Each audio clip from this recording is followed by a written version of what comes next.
Saudara, cita-cita saya sebenarnya adalah ginian tadi itu dari jam 8 sampai jam 3 pagi non-stop. Tapi nggak pernah tercapai karena Insyaallah, alhamdulillah. Ini dari Kanada, Ustaz.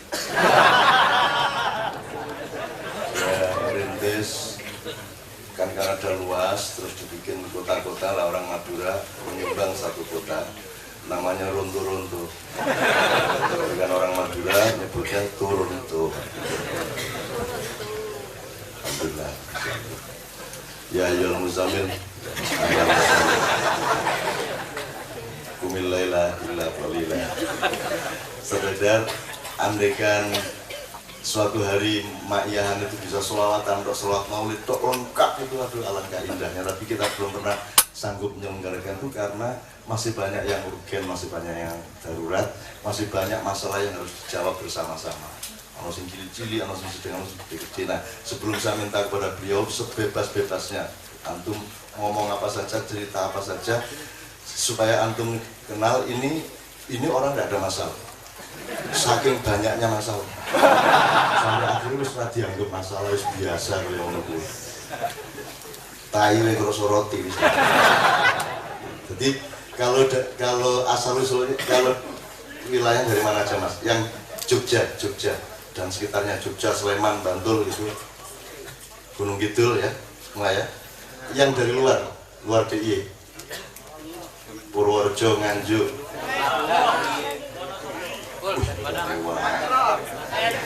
Wonosobo, Ngawi, Jember, Palangkaraya. Jember. Senang di Palangkaraya lah, ketularan ada sebenarnya. Senang kalau nyambut gawe, begini kalau nyambut gawe, itu penganggur sampai anak. Terus dari mana lagi ya? Jawa Tengah ke Barat, Purbalingga, Purwakarta, dari Juburan Syafaat. Alhamdulillah, dari ini regional. Jadi DIY Jawa Tengah, Jawa Timur, bagian Barat. Kalau nanti di Jakarta itu dari Jawa Barat, Banten, dan Jakarta. Kalau di Surabaya itu dari Banyuwangi sampai Nganjuk, kira-kira gitu. Madiun, Ponorogo, kumpul di Surabaya. Kalau di Jombang, seperti antum sering datang ke sana, itu hanya komandan-komandan peleton dan komandan batalion. Yang ngarang DWD batalionnya. Nah ini teman-teman sekalian, nek penggaweane Bu niki ibu-ibu saya Gunung Kidul Bu. Ingkang kalau selawatan sehari-harinya nyambut gamelin apa Bu? Tani, alhamdulillah. Muga-muga sok-sok ono presiden ya. Jadi sing dadi diurus wong tanine diurus, muga-muga sok-sok kene duwe menteri pertanian. So selama ini belum pernah ada menteri pertanian. Yang ada pedagang. Terus selama ini muga-muga sok-sok ono presiden barang ya. Ora tandur ya mangan. Terus ya carane mesti iso mangan tuku klemis-klemis, seragam, kredit apa. Gunung Kidul Bu ya. Grupnya namanya apa Bu? Wih, warga Rinangkul dening Rinangkul lah dening ya. Engko dirangkuli cacah tenan lho. Rinangkul lah anda. Rinangkul itu kan dirangkul toh bahasa Indonesia. Oke. Petani yang karyawan Bu. Pabrik Bu, hotel Bu, hukum Bu apa? Mahasiswa paling akeh paling. Yo ora ono kabeh ora cerita iki.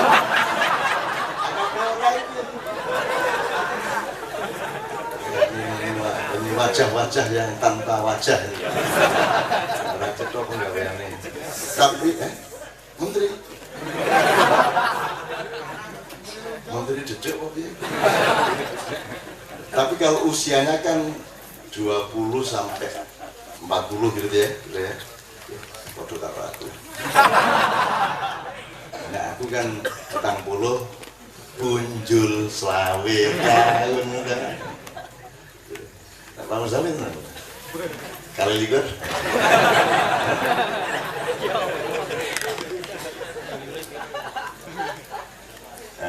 Oh 48. Oh 38. Terus tua mana tuh? Ini kekasih kita Ustaz. Jadi ini macam-macam pekerjaannya, levelnya juga macam-macam. Yang teman-teman aktif politik juga ada, ya. Tapi kesini tidak sebagai politisi, kesini sebagai manusia. Karena Indonesia ini tidak enak untuk warga negara, tapi enak untuk manusia. Ini boleh sedikit supaya Ustadz Haidar nanti ngomong apa aja boleh Ustadz. Jadi misalnya saya kemarin ke Korea rame-rame ya. Di Korea itu kan hukum jelas, nggak ada orang bohong, orang wong ngapusi, orang wong korupsi, orang wong melanggar, orang dihukum, pokoknya beres kabeh. Tapi itu nikmat untuk warga negara, tapi nggak enak untuk manusia.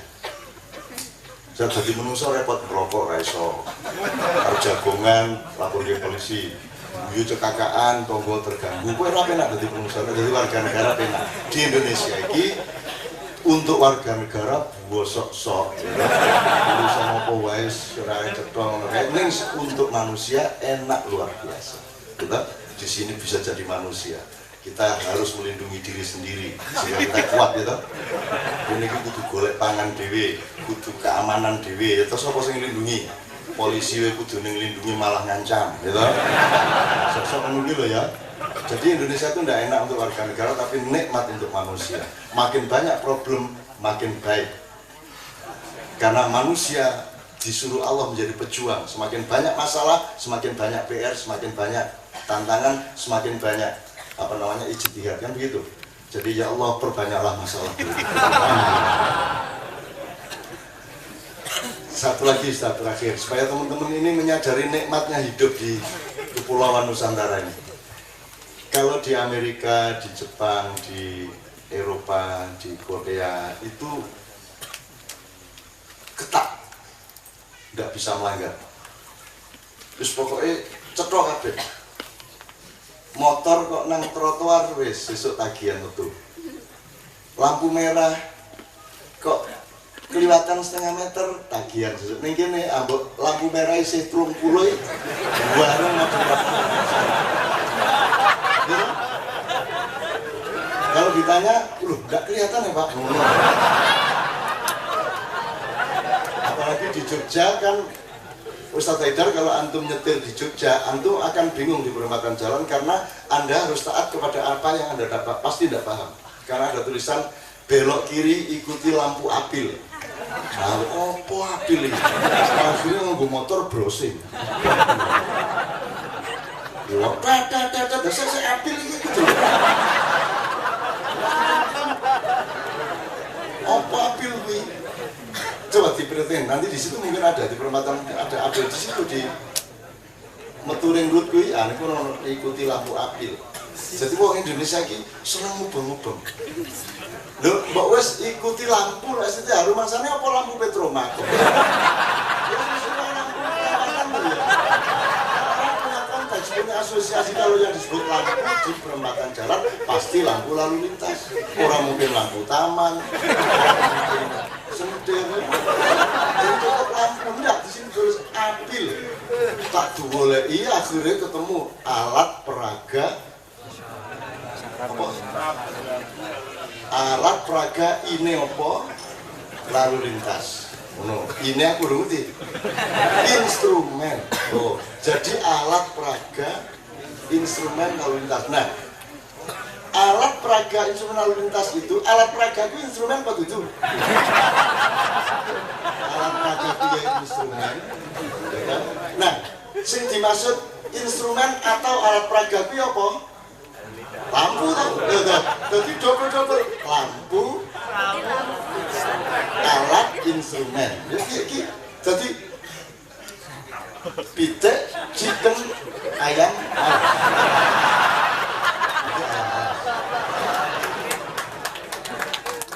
Jadi miso ya cukup asu.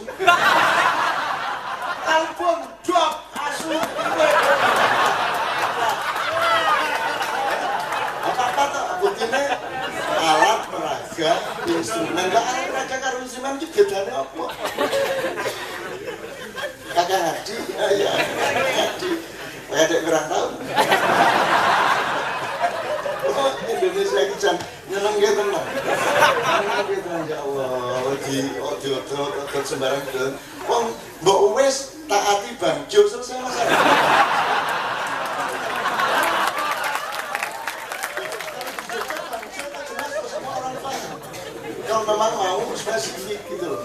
Nah, apil itu begitu keluar DIY nggak ada. Di Klaten nggak ada, di Purworejo nggak ada apil. Apil apa? Upil.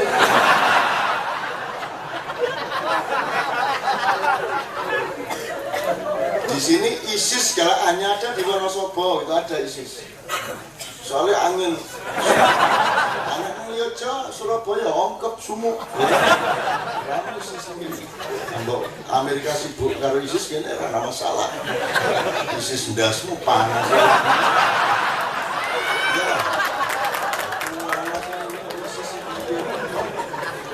Wong Syria iki ngerti bahasa apa ora? Gawe singkat karo ISIS. Akhirnya anakku melu. Ya sini ya, tak kasih tahu tapi jangan dengar orang. Apa anakku kelas 3 SD. Ayah itu kan aku sering dengerin kalau di Makian kan ayah itu suka ngomong tentang Indonesia yang enggak. Loh, maksudnya piye? Ya negatif yang sering ngomong. Ya enggak negatif kalau kan orang tuh harus yang salah dikasih tahu salah. Kalau harus dikritik, dikasih peringatan kan hidup tuh kan tawasobilah. Apa aku jelasin kan? Loh, enggak usah merasa bersalah. Indonesia itu memang tai.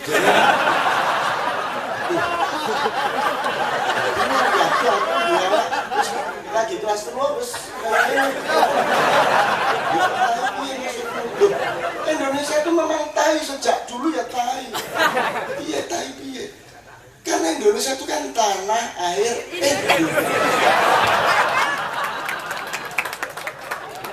Terus populer saya dianggap PP ini caca tai.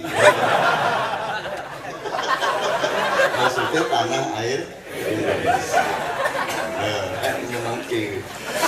Jadi sampean ngomong apa aja, tolong ceritakan karena beliau ini yang nemenin saya waktu reformasi. Bagaimana Pak Harto, bagaimana Yusril, bagaimana segala macam waktu korban Trisakti kita tahlilan seminggu 40 hari itu sama beliau ini, sama Cak Dil itu yang nemenin saya waktu itu, yang kemudian kabus ante-antean gitu. Ternyata dudu reformasi, ternyata reformasi. Apa diganti asuni subhanallah itu reform subhanallah ya. Memang hakikatnya kayak gitu kok. Itu kayak Ustaz, monggo Ustaz, ini sampai jam 12 kita juga gelo, iso agak diperpanjang dikit kita alhamdulillah. Untuk Ustaz, tepuk tangan semua untuk Ustaz.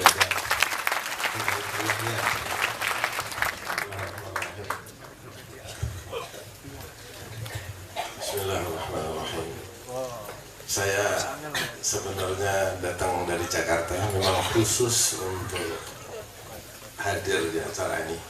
Tadi siang saya berangkat bersama teman saya Habib Hussein. Tidak punya maksud lain, hanya ingin bersama-sama dengan teman-teman di sini. Hanya ingin ketemu dengan teman-teman.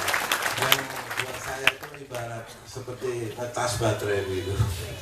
Kalau saya kumpul-kumpul sama teman-teman, dan alhamdulillah saya merasakan betul suasana apa adanya. Cak, kalau saya ceritakan bagaimana orang yang tidak apa adanya yang minta fotonya dipoles, gimana Cak? Ceritanya. Tadi apa tulisan apa aja di sini ini mereka ini tadi bicara mengenai apil tadi, saya ingat beberapa waktu yang lalu saya di perjalanan dari Jakarta ke Bandung, sampai di satu pertigaan ada tanda panah ke kanan, panah ke kiri, tapi dua-duanya itu tulisannya ke kanan Bandung, ke kiri Bandung. Jadi pada saat saya berhenti lama, ini bagaimana nih, kebetulan saya ikut sang ini bagaimana nih, terus dia bilang misi untung loh Mbak, kalau ditulisnya salah satu Bandung, nah ini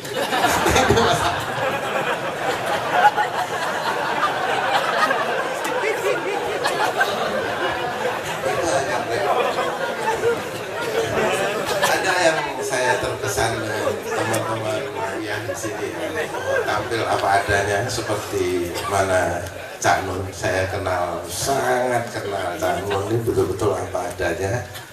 dia tidur apa adanya, makan apa adanya.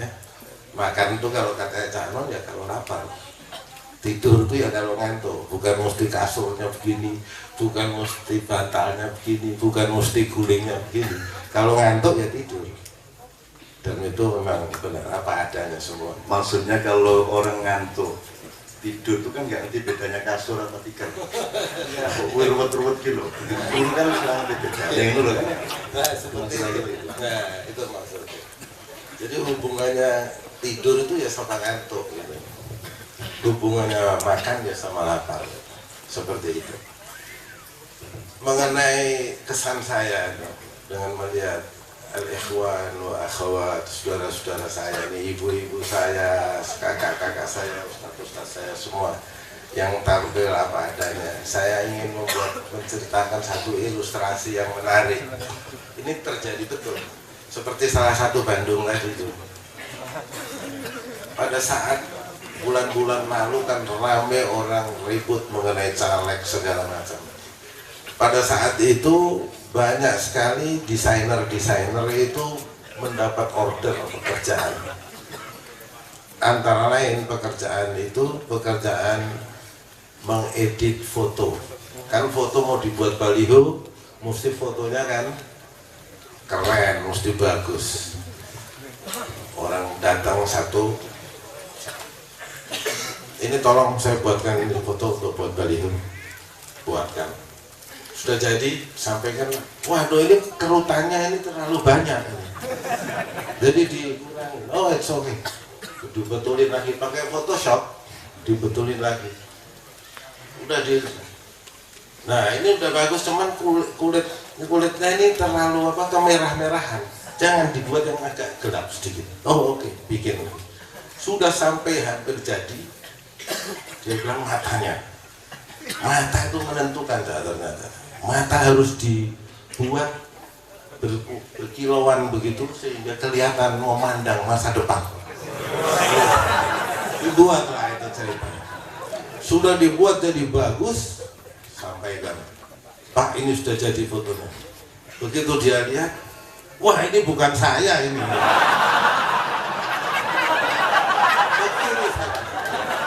Beginilah orang yang dia tidak mau menjadi dirinya sendiri.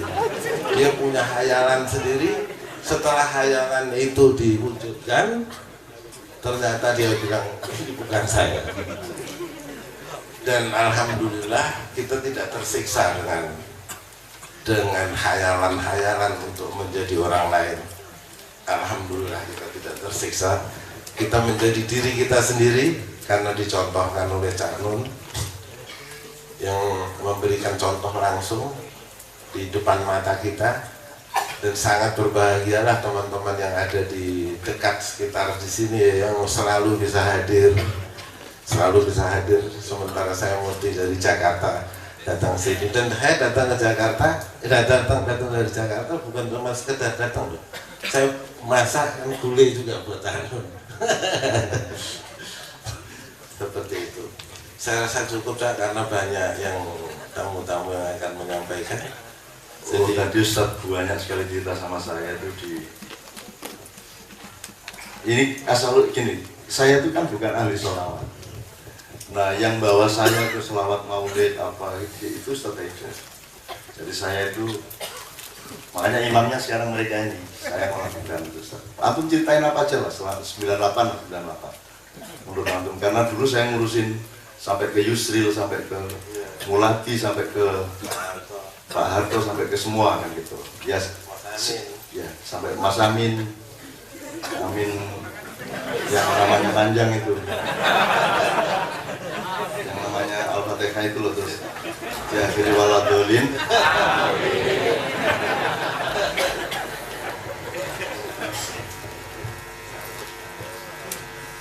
Ya mengenai ini Pak, baru menyebut mengenai sholawat Allahumma sholli ala Muhammad wa ala Muhammad.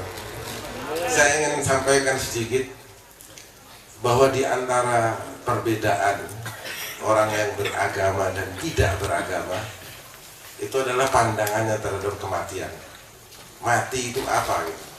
Kalau orang yang tidak beragama dia beranggapan bahwa mati that's all, itu selesai. Tetapi kalau orang beragama, ya insya Allah seperti kita-kita. Rasulullah sudah tidak ada, tetapi kita tidak melihatnya bahwa Rasulullah itu mati. Dan karena Allah SWT juga mengatakan, la tahsabanna alladziina qutilu fi sabilillahi amwatan bal ahya'un 'inda rabbihim yurzaqun, tetapi hidup. Makanya kita mengatakan assalamu alayka ya Rasulullah, assalamu alayka ya Rasulullah. Dan Rasulullah mendengar itu, insya Allah mendengar. Dan Rasulullah mendengar apabila kita menyampaikannya dengan sungguh-sungguh, dengan tulus hati. Rasulullah akan hadir di tengah-tengah kita. Dan pada saat Rasulullah hadir, maka tidak akan ada azab yang turun di tengah-tengah di mana Rasulullah hadir. Tidak akan ada.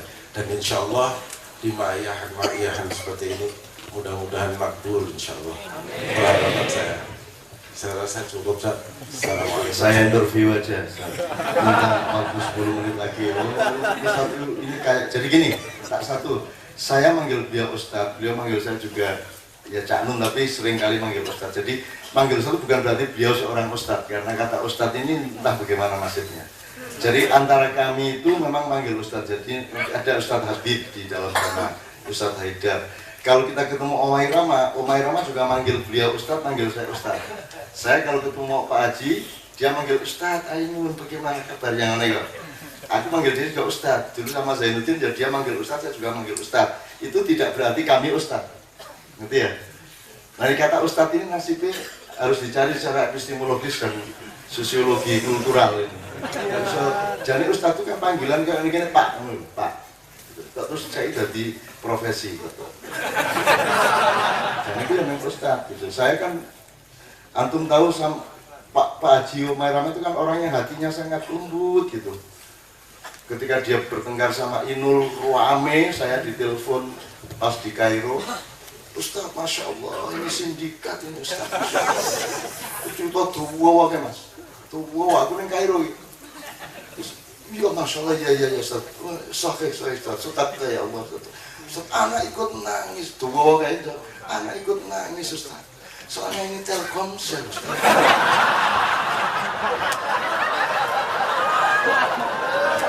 Dia ditelepon sekolah Indonesia, aku nang Mesir lagi, kita modal lagi kagian. Jadi dia sambil nangis sambil ketawa mikir. Jadi ini juga tolong didiskusikan lah. Jadi mari kita mengkritisi kembali banyak sekali kata-kata yang najis ya, kata-kata yang menjadi konotatif, menjadi berbelok, membias dan seterusnya. Ya Ustadz, ya Syekh, ya Gus, ya macam-macam. Saifullah Yusuf, Gubernur Jawa Timur kan Gus Ipul. Tanya sama Ustadz Haidar bagaimana dulu. Lu kok iso Gus iku ya apa dong kon ngono. Wah aku nek nyeluk dari lontong. Iya sampai saiki ya dong ya apa kabarmu dong. Suwe gak kok.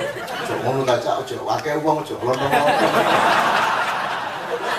Jadi Gus itu jadi komoditas begitu loh. Jadi itu tidak ada urusan sama merendahkan meninggikan. Enggak, memang ada pembelokan gitu Ustaz. Nah, tadi Ustaz Haidar cerita sama saya, sekarang ini orang mencari sesuatu setengah mati yang nanti begitu dapat dia tidak pakai. Itu biasa tuh. Itu resiko. Tadi saya ngobrol sama Cak Nun. Saya katakan kalau ada orang yang mati-matian dia mencari sesuatu dan sesuatu itu diperlukan, seperti petani-petani kita, ibu-ibu kita ini, teman-teman kita yang kerja di pasar, mereka bekerja keras mati-matian karena memang membutuhkan sesuatu. Tetapi kalau ada orang mati-matian mempertaruhkan segalanya dengan penuh risiko mencari sesuatu dan sesuatu itu tidak diperlukan atau dia akan tidak gunakan. Saya seperti yang kita lihat bagaimana banyaknya para pejabat-pejabat kita yang korup, itu 90% uangnya tidak ada yang dipakai. Nggak ada yang dipakai, 90% tidak terpakai. Dia sudah mati dulu. Dia sudah mati, sudah sakit, sudah segala macam. Banyak yang saya kenal ternyata akhirnya juga berakhir cuma begitu aja.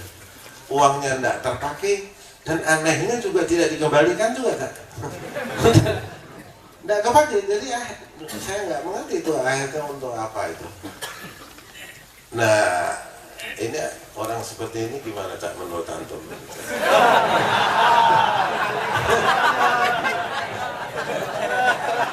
Loh, kalau saya manggil Cak Non itu karena saya tuh merasa sangat dekat. Saya merasa sangat dekat. Sebetulnya Cak Non itu guru kehidupan. Saya banyak belajar 2 tahun loh. Saya tidak sebentar loh ikut 2 tahun. Saya bersama-sama makan bersama-sama, tidur bersama-sama, naik motor, naik mobil bersama-sama, lihat kambing nyebrang juga bersama-sama. Jadi saya tahu betul Cak Non buat saya guru kehidupan. Makanya saya orang yang di Jakarta itu saya tidak pernah keluar loh. Tidak pernah keluar rumah itu. Enggak. Tapi saya datang ke Jogja untuk teman-teman ini. Dan saya senang betul, saya gembira betul. Berada di tengah-tengah ini benar-benar, karena kadang-kadang di Jakarta kita capek, bosan melihat kepura-puraan ya, orang yang model-model yang seperti tadi bikin foto macam-macam, ujungnya cuma begitu. Seperti itu. Ya itu Kak. Kalau gitu saya buka ada 1-2 pertanyaan karena settingnya sudah saya ceritakan dikit tadi. Any question? Pakai bahasa Jawa boleh. Beliau Solo, beliau Pasar Kliwon, di wong Arab. Mas, monggo. Bebas saja. Karena beliau tidak suka berceramah dan memang tidak punya profesi sebagai ustaz. Beliau pemerhati dan yang membawa saya untuk sampai ke Martapura ya, sampai ke Guru Zaini yang perkenalkan ya beliau ini sama Islamianto Zainul ya, itu sudah sejak lama. Ya silakan Mas, betul Mas.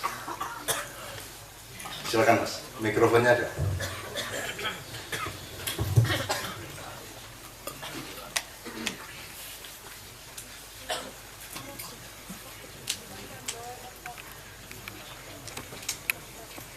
Tes.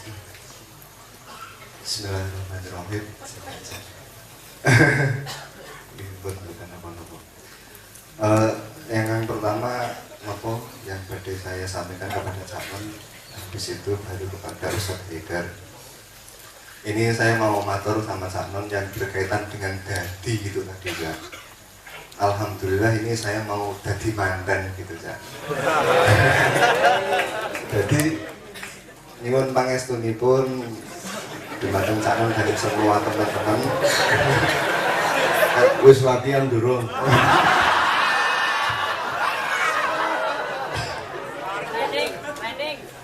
Ini Cak, dalam alhamdulillah mau dapat adiknya Mas Heru Merpati itu. Nyuwun dipun pangestuni khususipun Cak Non dan semua teman-teman semua. Semoga lancar berkah jadi keluarga yang manfaat barokah dunia akhirat. Itu yang berhubungan dengan dadi. Selanjutnya saya mau tanya sama sama Ustadz Haidar. Kira-kira apa yang dirasakan Ustadz Haidar di saat menemani Cak Non pada peristiwa 98 itu? Di tahun 98 itu waktu ada Pak Harto, Pak Amin dan lain sebagainya itu yang katanya namanya panjang sekali itu kira-kira apa yang dirasakan oleh Ustadz Haidar dan ada apa saja di balik kejadian 98 itu yang dialami oleh Ustadz Haidar bersama Cak Non. Demikian dari saya. Assalamualaikum warahmatullahi wabarakatuh. Kalau saya pada saat itu, karena saya hanya support ya, saya mendukung pikiran-pikiran Cak Non. Saya merasakan bagaimana Cak Non begitu gelisah. Saya rasakan betul itu. Sampai istilahnya kalau orang bicara apa soal gengsi, apa soal apa itu sama sekali tidak dipikirkan lagi. Jadi Cak Nun mau datang kemana-mana, mau datang membicarakan ini, membicarakan itu, sampai juga ke Pak Harto, ketemu sama Pak Harto, ketemu sama Yusril, ketemu sama Amin, ketemu sama semuanya itu, kegelisahan yang luar biasa. Dan itu saya rasakan karena kecintaannya kepada bangsa ini ya. Ya semua kita seperti itu, tetapi Cak Nun dengan kemampuannya berusaha bagaimana caranya untuk sedikit banyak bisa menyumbangkan lah apa yang bisa bermanfaat untuk bangsa dan negara kita ini. Seperti itu Mas, posisi saya seperti itu. Mungkin Cak Nun bisa nambahkan lebih banyak. Ya Ustaz, terima kasih. Teman-teman sekalian, memang empet-empetan waktunya karena kita apa namanya, nanti Mas Dimas yang biar cerita mengenai politik, Ustadz Haidar sama saya sebenarnya sudah, karena begitu saya nyata mengetahui sebenarnya mereka bukan reformis. Jadi itu hari kedua saya rapat, hari kedua Pak Harto turun, saya masih rapat dengan teman-teman semua, dengan ya yang sekarang jadi tokoh-tokoh itu saya menemukan ainul yakin bahwa mereka sebenarnya hanya cari jabatan dan harta. Maka Cak Dil berfatwa kepada saya, wis Cak saiki keliling selawatan, wis gak usah ngurusin negara sik, gitu. Maka akhirnya saya keliling selawatan, disupport lagi oleh Ustaz Haidar, dan saya belum bisa selawatan Mas. Aku belum iso, Kiai Kanjeng apa meneh. Dan ini riwayat Kiai Kanjeng luar biasa, merintis selawatan itu. Harap diingat waktu itu belum ada orang selawatan, aja meneh kok ning TV, belum ada. Gitu ya. Ini sekitar apa nambahin ilustrasi aja. Kiai Kanjeng itu waktu itu mini Kanjeng ya, berarti siapa? Nevi, Joko, Bobit, Bayu, Yoyo. Bayu. Itu ora tau latihan wong aku ning Jakarta Mas, ngurusi Indonesia. Sama semono, saiki wis ning aku ning penduduk saiki wis. Itu kapan saya minta ke Jakarta, mereka langsung ke Jakarta tanpa latihan, tanpa mengerti apa yang mau dipentaskan. Kadang-kadang aku wis ning panggung, Kiai Kanjeng baru datang nganggo kendaraan elek banget terus lagi toto-toto kae. Dan aku saiki bingung ku biyen sing dituthuk ki apa? Lagu apa? Bingung aku saiki. Kok iso ya biyen ya? Lagu apa ku biyen? Ku ning Saron loro ya to. Saron loro terbang hibot. Wis, njurmune apa ku biyen? Oh ya Allah ya Adim, oh ya Allah ya Adim. Sholli wa sallim, pokoknya anulah standar-standar selawat lah. Baru kemudian kita punya Islamianto ya, sama tradisi dari si Al-Habsyen dari Pasar Kliwon, sampai akhirnya kita ngerti selawatan dikit-dikit gitu ya. Dan ini yang di depan saya ini Ustaz, ini ada yang memang jamaah selawat dari pesantren-pesantren, tapi kebanyakan ya jamaah bentuk harus selawatan ya cangkem itu ini nih ngelamunin. Tapi nggak apa-apa, saya lebih senang dengan teman-teman yang memang membutuhkan proses itu daripada orang yang sudah sampai ke situ. Nek kowe wis ampun wis rasa perlu rene. Kene iki nggone wong punya kekurangan, punya kelemahan, orang yang masih akan menempuh perjuangan untuk memperbaiki dirinya. Ben susuk dadi satrio, pinandito, sinisian wahyu, nek wahyune gelem. Oke, jadi Ustadz Haidar ini sudah lewat jam 12, beliau akan pamit. Saya mohon izin, mohon maaf atas segala kekurangan. Terima kasih atas gulai kacang hijau kambing itu. Alhamdulillah dibawa dari Jakarta untuk makan di dalam situ. Karena Ustadz Haidar sama Ustadz Habib di dalam itu salah satu keindahan yang pernah saya alami di alam semesta ini. Jadi pokoknya kalau ketemu beliau berdua ini, pokoknya mesti aku dimasaki gulai kacang hijau, enak banget. Dan saya pernah ngajak beliau ini keliling Sulawesi, naik kendaraan sendiri dari Mandar ke Makassar, kira-kira setelah Pare-Pare, ketika nyetir ono pedus nyabrang. Nah, ternyata Habib sama Ustadz Haidar ini punya ilmu yang sangat tinggi mengenai kambing. Jadi ndelok sak kelerapan iki wis ngerti daging empuk ora. Bobote sepiro, wis ngerti. Jadi langsung ramit mencolot mudun diuber wedhuse golek sing duwe sapa. Akhirnya ketemu dituku, diangkut ke orang Makassar, dibeleh ning Makassar. Coba sapa wong nglakoni kaya ngono. Ya toh? Coba saya nggak akan pernah mengalami lagi bagaimana berkendaraan ono wedhus langsung berhenti nyari yang punya wedhus itu kita beli gitu kan. Itu kan pengalaman yang luar biasa. Dan alhamdulillah semua nabi itu pekerjaan nomor satu adalah angon wedhus. Itu kan lumayan kan, berarti nek aku angon wedhus berarti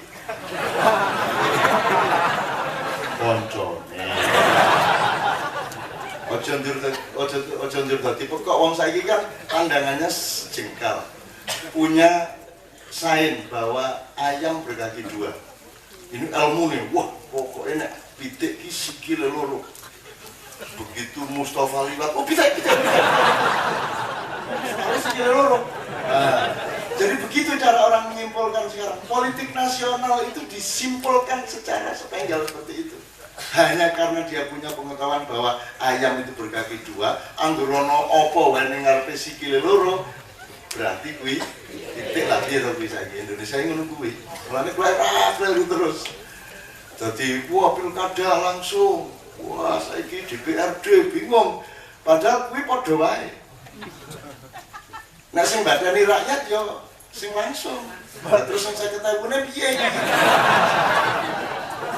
Kalau ngomong politik beneran, demokrasi beneran, itu kan Ustaz Dada itu kan cuma seperti orang yang, kalau metafor saya ya, jadi kita itu mas, nek turu ki miring nang ngene iki. Kuwi kebiasaan ning langgar biyen ora ono bantal to, gringgingen. Gringgingen terus mikir, wah ini saya kira ini harus dikritisi nih. Akhirnya undang-undangnya dirubah, tidur yang benar itu bukan miring.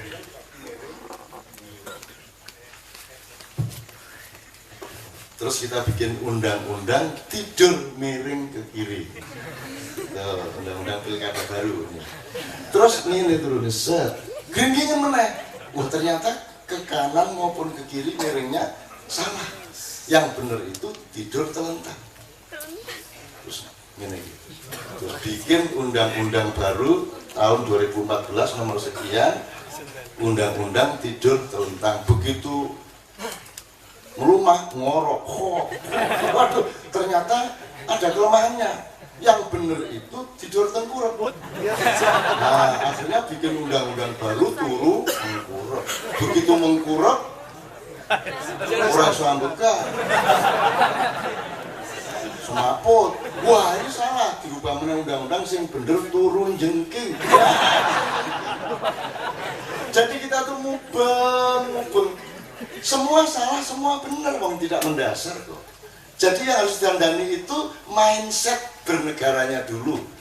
Dilihat sejarahnya, fenomenanya apa saja, kemungkinan formulanya apa saja, baru kita pilih benar secara orisinal, baru nanti kalau pandemi apa? Fondasinya benar, baru tiangnya tegak, temboknya selamat.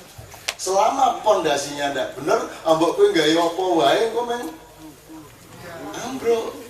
Jadi diwolak-walik gitu Ustaz. Jadi yang mana saya bingung aku nih, takoni yang benar ini yang mana aja? Ini DPRD saja yang nilai apa ya? Seperti Noken di Papua. Papua kan kepala suku gitu. Nah, rakyat sih dia nggak ikut milih, cuma nonton aja. Nah, cuman sekarang dia bilang dulu tuh Noken dikritik habis Pak. Dikritik habis ya. Dianggap itu primitif, dianggap tidak demokratis, dianggap orang-orangnya masih kurang terdidik. Sekarang ternyata justru mau diikutin. Oke, itu kalau kita bicarakan itu tolong di kelompok-kelompok Maya itu semua dijadikan pelajaran supaya besok begitu kita punya tatanan yang baru, Badai Wangsul Nggih, matur-matur Bu, mangke musake bapak nek kebengen.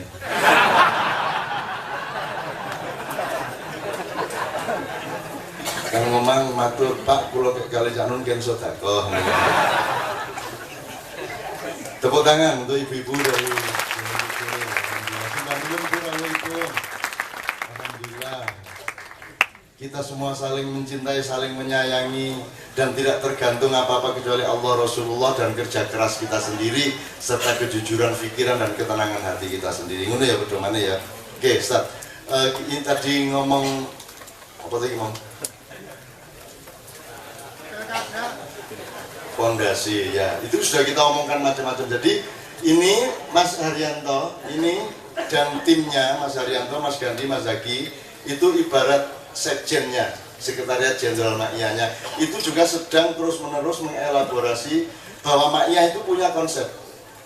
Ngomong pendidikan Maiyah ada konsep, ngomong sekolah Maiyah ada konsep, ngomong kurikulum kita punya kurikulum, ngomong kesehatan kita punya ilmu kesehatan. Nah, ada Mas Edot, mana Mas Edot tadi? Dan seterusnya. Itu ya teman sekalian, itu kita himpun supaya nanti ketika dikepiaki kita sudah siap semuanya. Itu. Bismillah. Saya minta Kiai Kanjeng satu nomor untuk Ustaz Haidar sebelum beliau meninggalkan ruangan. Sing rada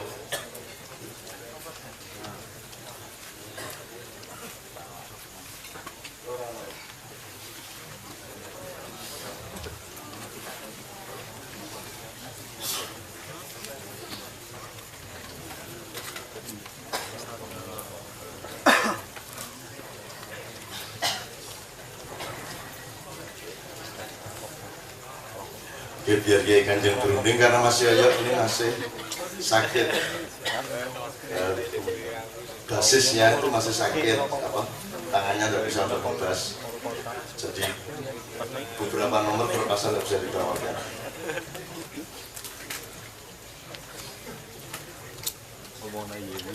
Ya udah, Nabi Sallallahu Alaihi tapi versi Kiai Kanjeng ya Ustaz ya. Kalau yang normal kan An-Nabi Sallu Alaihi gitu ya, Salawatullahi Alaihi wa yanalul barakat kullu man shalla alaihi. Itu yang baku yang sudah menjadi milik bersama. Nah, Kiai Kanjeng ingin bikin hibrida. Jadi ben ora bosen terus sosok bojone nganggo sewek, sosok nganggo rok kan gitu kan. Ben variasi. An-Nabi Sallu Alaihi gitu ya. Kabehnya lu ya sing saya. Aja lu ya. Jadi mbok kita bangun bukan sholawat ditonton dan didengarkan, tapi sholawat itu jadi bersolawat, bukan mendengarkan sholawat, bukan melantunkan sholawat, tapi bersolawat. Jadi dia menjadi pekerjaan, bukan hanya menjadi ucapan, gitu ya. Terima kasih Ustaz. Alhamdulillah kapan-kapan kemudian bisa ke rumah antum lagi bersama teman Kiai Kanjeng. Kita doakan beliau sama Ustaz Habib di dalam panjang umur, sehat badannya, tenang hatinya, diberi kegembiraan oleh Allah, dan selalu dijauhkan dari segala sesuatu yang membuat mereka bersedih atau mendapatkan bahaya. Amin ya rabbal alamin. Ila hadiniya as-solihah wa ila habibina hadratin nabiyil Muhammad sallallahu alaihi wasallam. Al-Fatihah. A'udzubillahi minasyaitonir rajim. Bismillahirrahmanirrahim.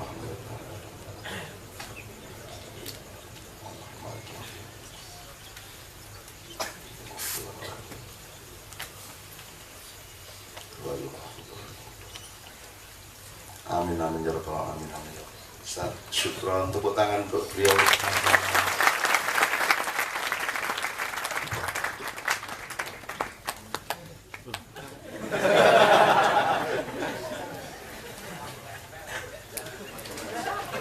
Oke, terus sekalian kita menghemat waktu karena alhamdulillah kita ini sudah mencapai rekor di seluruh dunia. Tidak ada acara sepanjang acara kita, tapi tetap juga nggak cukup waktunya. Itu saking dahsyatnya wilayah kita ini. Jadi kalau di luar negeri kan tadi saya bilang, coba di mana Anda bisa maiyahan kayak gini selain di tanah air Indonesia. Di Malaysia nggak bisa, di Arab nggak bisa, nggak mungkin jam segini ada bunyi musik sekeras ini, tetangga-tetangga pasti akan lapor polisi semua. Di sini longgar, jadi kalau di sana-sana ketat, di sini ini longgar, jadi maling gampang, melanggar gampang, berkhianat juga luas tempatnya, betul kan? Tapi jangan lupa berbuat baik juga longgar. Banyak peluang berbuat baik, dan kita milih yang kedua. Berbuat baik sepanjang-panjangnya, sedalam-dalamnya, sejauh-jauhnya, sampai 4 angkatan kita ambil semua. Kalau setinggi-tingginya berarti angkatan udara, kalau seluas-luasnya berarti angkatan darat, kalau sedalam-dalamnya berarti angkatan laut, kalau kepolisian sebanyak-banyaknya. Lagi ke rumah gue. Itu ya teman sekalian. Oke, sekarang sekali lagi terima kasih Ustaz Haidar. Hatta liqa, segera kita akan ketemu lagi insya Allah dalam waktu yang Allah akan menyegerakan. Sekarang gini, Mas Dimas, daripada mereka ini terbayang-bayang macam-macam mengenai politik, selama kita memang sudah nggak bicara politik sebenarnya, karena politik sudah menjadi bagian logis dari apa yang sudah kita bicarakan. Jadi mereka otomatis memproyeksi logika-logika di sini, mereka langsung secara substansial memahami apa yang sudah terjadi. Tapi Mas Dimas ini mengerti ainul yakin, ilmul yakin, hakul yakin, uzunul yakin, sampai yadul yakin. Nah, Mas Dimas monggo sebebasnya, Anda yang menentukan yang mana diungkapkan, yang mana tidak usah, yang mana setengah diungkapkan dan seterusnya. Dimas monggo, karena Dimas ini aktivis gerakan kaum muda Indonesia yang sekarang sedang benar-benar menyentuh seluruh kelompok-kelompok pemuda di seluruh Indonesia. Saya ketemu dia karena urusan bentrok petambak 5.500 orang di Lampung yang menghasilkan ada yang mati, ada yang masuk penjara dan seterusnya. Kemudian macet perusahaan udang itu selama 1,5 tahun. Alhamdulillah Dimas ke Jogja dengan teman-temannya. Terus saya Mas Totok Kiai Kanjeng ke sana, dalam beberapa tahap itu bisa kita damaikan, dan sekarang sudah produksi 70% sudah hidup lagi, dan sudah sebentar lagi menjadi eksportir udang terbesar seluruh dunia lagi. Posisi saya di situ betul-betul hanya menjadi orang tua, dan saya menyesali itu. Seharusnya saya menjadi konsultan yang waktunya dihargai 1 jam 400 juta. Mungkin kadung murah, ya gimana akhirnya ya minggis pokoknya wis seduluran karo kekancan. Dimas, terserah Anda. Bismillahirrahmanirrahim. Sebenarnya nama saya Dimas Oki Nugroho. Saya kemari, saya muridnya Cak Nun juga, santri Cak Nun. Saya kemarin sebenarnya ini baru pertama kali yang di Jogja. Sebelumnya saya di Jakarta, lalu kemudian juga pernah di Cak Nun di Surabaya. Saya selalu mengikuti, membaca tulisan-tulisan Cak Nun, lalu kemudian mengagumi Cak Nun, dan insya Allah saya yakin ya, dalam ini bangsa kita ini sudah sangat sedikit keteladanan. Pemimpin kita, ada pemimpin tapi ternyata susah diteladani. Nah, salah satunya insya Allah kita masih bersyukur masih ada Cak Nun di tengah-tengah kita. Karena saya diminta oleh Cak Nun untuk bercerita sedikit tentang situasi, tentang konstelasi yang ada sekarang, katakanlah pasca Pilpres, maka mungkin saya akan laporan kepada mas-mas kalian, mbak-mbak, ibu-ibu, bapak-bapak. Seperti tadi mau laporan ke Cak Nun aja, tapi ya karena sudah diamanahkan, dibolehkan untuk bercerita. Sesungguhnya yang sekarang terjadi di Indonesia ini sama seperti bisul mungkin mau pecah.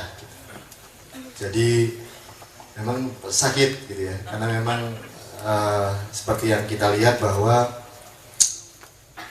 ini bangsa kita ini mungkin akan terjadi tanda kutip ya benturan. Apakah nanti kemudian benturannya keras atau benturannya lunak, itu mungkin akan kita lihat nanti seperti apa. Jadi kalau pasca Pilpres kemarin mungkin kita sempat terbelah dari yang pro Jokowi, JK, lalu kemudian ada yang Prabowo Hatta.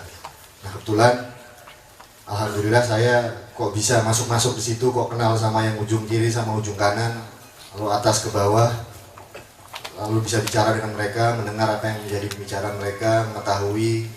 Ya ini mungkin juga salah satu ada kemudahan yang diberikan oleh Allah pada saya ya. Saya melihat itu sebagai sebuah proses sejarah, pembelajaran juga bagi kita semua yang mungkin akan saya ceritakan kepada kawan-kawan, bapak ibu semua, jamaah Ma'iyah. Ini sesungguhnya kan pertempurannya belum selesai. Jadi pilpres ini atau mungkin sudah, tapi lalu kemudian dibiarkan menggantung sehingga kemudian menimbulkan peluang-peluang atau kesempatan-kesempatan yang lain yang sesungguhnya para pelaku-pelakunya tidak menyadari bahwa jika kita semua bisa-bisa jangan-jangan sedang menuju bareng-bareng atau mereka dan kita ya bareng-bareng semuanya itu ke jurang. Pertarungan yang belum selesai ini macam-macam gitu ya, karena memang niatnya itu bukan betul-betul yang saya lihat itu sebuah ketulusan, sebuah keikhlasan yang tujuannya untuk membesarkan bangsa, mementingkan kepentingan rakyat banyak. Kalaupun ada satu di antara mereka, satu, dua, atau sekelompok orang, tapi memang menjadi susah karena strukturnya itu memang sudah rumit. Apakah kita kemudian bangsa ini atau elit-elit ini sudah tersesat, itu wallahu a'lam bishawab. Tapi yang saya saksikan, mereka kurang lebih asik bermain dengan dirinya sendiri, sepi di antara keramaian atau mungkin ramai di antara sepian. Jadi karena silent majority-nya kita rakyat ini sesungguhnya sedang menunggu melihat apa janji-janji mereka yang tadi itu di kampanye di pemilu kemarin, baik legislatif maupun eksekutif, presiden itu akan kemudian diwujudkan atau terwujud. Ini sekarang yang jelas presiden terpilih kita Pak Jokowi ini sesungguhnya sedang mengalami situasi yang agak kesepian. Kenapa? Karena sekarang itu tentunya tidak ada makan siang gratis.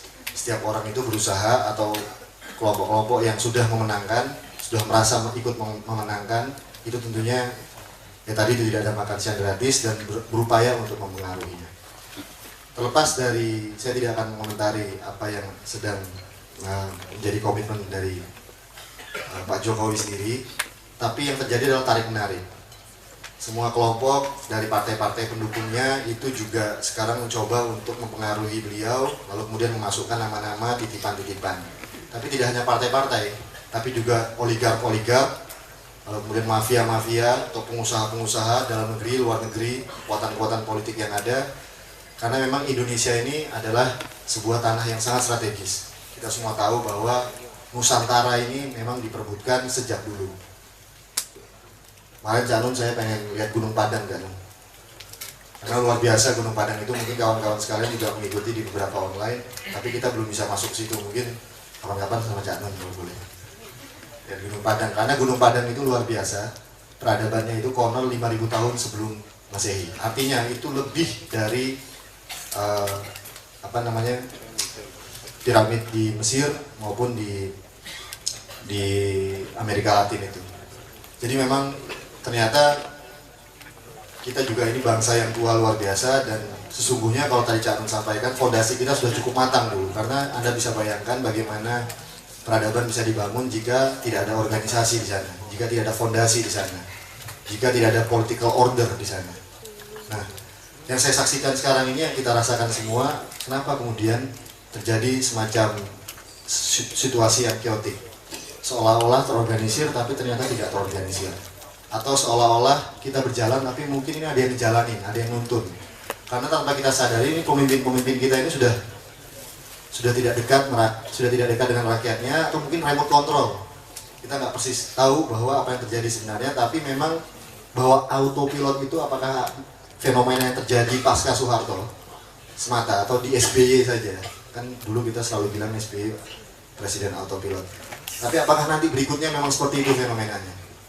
Apakah memang Anda lihat sekarang, nggak usah di partai politik, kepemimpinan itu sangat tidak dirasakan. Partai politik, pemerintahan, organisasi sosial, ormas. Yang menjadi pemimpin itu siapa sebenarnya? Itu juga kita tidak tahu. Nah, karena memang dilemahkan. Di Meksiko misalnya, ini fenomena tidak hanya terjadi di Indonesia sebenarnya, tapi juga fenomena di beberapa belahan negara lain. Di Meksiko misalnya, pemimpinnya, presidennya muda, ganteng, disukai rakyat, dicintai ibu-ibu. Contoh bahwa Anda tidak pernah bisa benar-benar menjadi bukan diri Anda. Anda boleh secara budaya Anda melakukan urbanisasi, secara filosofi Anda mengalami konversi, dan seterusnya, tapi Anda tetap tidak bisa menjadi orang yang selain yang Allah tentukan, kan gitu. Jadi orang Suriname, Jawa yang dulu ke sana menjadi buruh tebu abad 17-18, itu meskipun tidak pernah pulang ke Pulau Jawa, mereka tetap orang Jawa dan mereka justru sangat menghargai nilai-nilai Jawa itu satu. Meskipun pasti terjadi distorsi kultural gitu ya. Bahasanya juga tidak semelibis orang Jawa asli. Nomor dua, keistimewaan ini tolong bagi teman-teman yang bukan Jawa jangan dipikir ini Jawa sentris ya. Keistimewaan orang Nusantara ini, aduh salah nih. Nek Indonesia kainan Londo, nek Nusantara wong Sundara setuju, nek Indonesia iki kaya ngene iki. Ngomong wis pokoknya katulistiwa. Saya ingin cerita nambahin Mas Edot ini. Jadi keistimewaan bangsa Anda itu sebenarnya bukan bangsa tapi persatuan bangsa-bangsa. Anda ini sebenarnya United Nation of Katulistiwa gitu ya. Jadi Madura itu memenuhi syarat untuk jadi sebuah bangsa, bukan hanya suku, juga yang lain-lain, Sunda, Betawi, Bugis, Sasak, Dayak, semua itu bangsa. Sehingga kalau kita menjadikan itu suku, sebenarnya kita rugi luar biasa, rugi sejarah dan rugi nilai. Tapi oke, tidak usah kita perpanjang untuk kali ini. Yang ingin saya katakan sama Anda adalah keistimewaan bangsa-bangsa kita itu tidak sekolah pun mereka punya mindset filosofi hidup yang jelas. Dan itu baku. Jadi misalnya saya pernah cerita di Ma'iyah kalau nggak salah, ada teman dari Bosnia yang kerja di Padang Panjang, Bukit Tinggi. Dia cuma kerja jadi penjaga perpustakaan, wongnya gede ganteng, nom, neng gelem urip neng desa kaya ngono kuwi. Dan saya tanya kenapa, dia bilang, "Loh, saya di sini ini merasa hidup benar karena setiap orang yang saya temui itu membawakan ke saya nilai-nilai kehidupan yang tidak bisa saya temukan di Bosnia."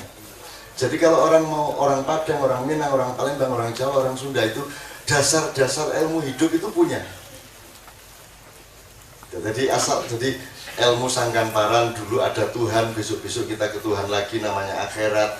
Bahwa kalau orang berbuat jahat nanti akan kualat dan seterusnya, ada ngunduh waing pakarti, becik betiti Allah ketoro, Gusti Allah rasare. Itu menjadi ilmu standarnya bangsa kita. Meskipun di suku di bangsa yang non Jawa mungkin bahasanya berbeda, tapi kita semua punya. Sementara kalau Anda ke Eropa, apa di Bosnia, Serbia, Bulgaria, Armenia, Rumania, itu harus orang terpelajar tingkat tinggi yang memiliki mindset nilai kehidupan. Kalau di sini itu kan becak, kok cak omongan filsafat yang po. Bus tenang. Nah itu yang membuat kita survive terus dalam keadaan sehancur apapun negara kita. Jadi sebenarnya rakyat Indonesia itu tidak terlawan. Itulah teman sekalian. Nah itu yang dibawakan oleh Mas Edot. Tadi kan Mas Edot ngomong lagunya lucu-lucu. Itu sebenarnya ada yang contohnya kan Bayu ngomong contohnya gitu. Sebenarnya Navi bisa itu. Jadi Anda nanti kalau pulang iseng-iseng nganggur, Anda browsing Karsimex. Karsimex ya, Karsimex. Itu grup campuran negro Jawa tapi membawakan lagu-lagu Jawa. Memang kayak jogetnya ya Jawa, negro tapi suaranya suara Afrika nih joget Jawa. Kiai Kanjeng pernah pentas sama orang negro yang di Suriname yang sangat mencintai budaya Jawa, yang berpakaian persis seperti orang Jawa dan bertekad nanti kalau mati dia sudah sediakan kain kafannya itu jarik Jawa. Dan kemana-mana Kiai Kanjeng pergi dia selalu ikut nyanyi. Padahal dia orang negro. Anda tahu orang negro dahsyat suaranya gitu. Tapi dia jogetnya Jawa. Jadi Kalau Jawa Anda tinggalkan, Sunda Anda tinggalkan, Madura Anda tinggalkan, itu sebodoh-bodohnya bangsa. Karena Indonesia itu enggak ada. Indonesia itu kan cuma gaduh-gaduh. Gaduh-gaduhnya dipisah. Kubise kok deleke kene, lontongnya kok seleke piring dhewe, kacangnya wis bareng kok bisa iki lontong, iki kacang, iki kubis dan seterusnya. Indonesia ini gaduh-gaduh nanti. Gaduh-gaduh itu tidak ada. Indonesia itu tidak ada. Yang ada itu Madura, Jawa, Sunda, Bugis, Mandar, Minang dan seterusnya. Indonesia itu cuma nama kesepakatan untuk manajemen bareng-bareng gitu toh. Tapi Indonesia sebagai kebudayaan tidak ada. Wong buktinya gaduh-gaduh begitu kok bisa-bisa unsurnya gaduh-gaduhnya hilang. Lotek barang kayak hilang kok. Makanya namanya lotek bukan high-tech. Bicara ini Pak almarhum siapa? Arwanto, aku niroke.